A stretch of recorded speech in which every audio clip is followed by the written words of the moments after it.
আমার এই ওপরের ভিডিওটা একটু সবাই দেখে যাবে দয়া করে, আপনাদেরকে হাত জোড় করে বলছি। এই ছোট্ট বাচ্চাটা আজ বুঝিয়ে দিল যে বাবা না থাকা কত কষ্ট জীবন। তার মা একটা মুরগি খেতে চেয়েছে, শরীর খারাপ তার মায়ের। তাই বাচ্চাটার সঙ্গে কি হয়েছে অবশ্যই ভিডিওটা সবাই শেষ পর্যন্ত দেখে যাবে।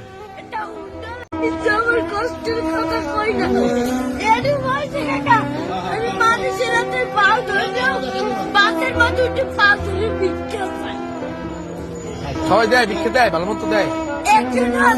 তোমার মাঝে খালি একটা মুরগি চাইছি দেখতে। কেনা পারছে একটা উন্ডালে একটা তারে ভাই ওনাকে টাকা দিতে অনেক কষ্ট তোমার এখন আছে কে?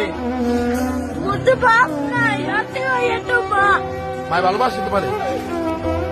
মাই বিস্তে বলে রয়েছে একটা মা যদি ভালো না বাসতে ওই টিভি আমি হারাইয়েছে না আর একটা বিয়ে করতে হেলে মায়ের গর্ব ছিল, হেলে একটার বড় করতে না। মায় ভালোবাসে, ঠিক আছে। তুমি মায়ের ভালোবাসো না? আমার মায়ের আমাদের একটা মুরগি খাইতে চাইছে, একটা কারের সার এই যে চাই আমার মুরগি সার। আমি তো কেটারে কই না কষ্টের কথা। সকালবেলা পড়ি, এই বিয়ের বেলায় এই টাকা